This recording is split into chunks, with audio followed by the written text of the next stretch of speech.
The autumn of 1884 had painted the Arizona Territory in dusty shades of red and gold. Ethan Walker, a quiet rancher in his mid-30s, had spent years building a small cattle ranch with nothing but hard work and determination. His nearest neighbor lived several miles away, and the lonely frontier had taught him that survival depended as much on kindness as it did on strength. Every evening before sunset, Ethan rode along his fences, checking for broken posts, wandering cattle, or signs of rustlers. One afternoon, dark clouds rolled over the mountains, bringing cold rain and strong winds. While searching for a missing calf near a rocky canyon, Ethan noticed fresh footprints mixed with drops of blood leading toward a narrow ledge. Curious but cautious, he followed the trail and found an Apache family huddled beneath the rocks. The father had been badly wounded by a gunshot, while his wife held a frightened little girl close against the cold. Their exhausted faces showed fear more than anger. For a long moment, no one spoke. The Apache father struggled to reach for a knife, believing the rancher had come to finish what others had started. Ethan slowly removed his hat and raised both hands to show he carried no weapon. In a calm voice, he explained that he meant no harm. He offered them water from his canteen and carefully knelt beside the wounded man.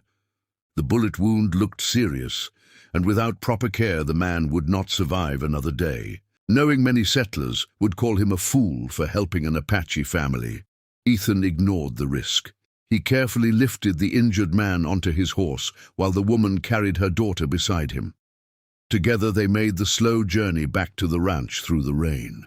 Once inside his warm cabin, Ethan cleaned the wound, wrapped it with fresh bandages, and prepared hot stew for the family. As the storm raged outside, the strangers slowly realized that not every man on the frontier judged people by fear alone. Before sunrise, Ethan woke to the distant sound of hundreds of horses moving across the valley. He stepped onto the porch with a lantern in his hand and stopped in disbelief. Spread across the open land before his cabin stood nearly 300 Apache warriors, mounted and silent. The cool morning air carried no battle cry, only the steady breathing of horses waiting for a command. Ethan instinctively reached for his rifle, but left it leaning against the porch. He had chosen compassion the night before, and he would not greet his visitors with fear. The cabin door opened behind him, as the wounded Apache father, now able to stand with support, slowly walked outside beside his wife and daughter.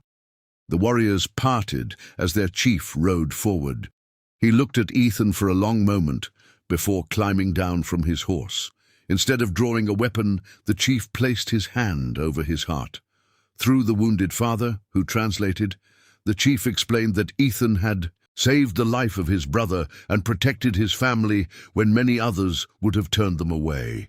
Among their people, such courage created a bond stronger than any written agreement. The chief removed a beautifully carved stone medallion from around his neck and handed it to Ethan. It was a symbol of trust and friendship.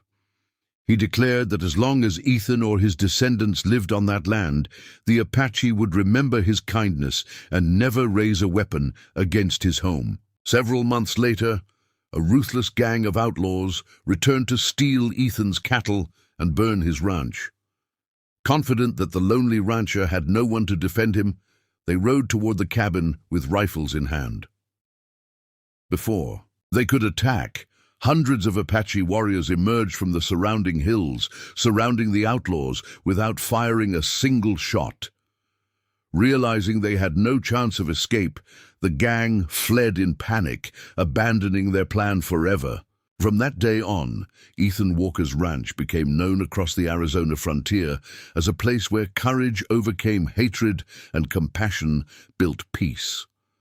Travelers repeated the story for generations, reminding others that one act of mercy could change the hearts of many and create friendships that no conflict could ever destroy.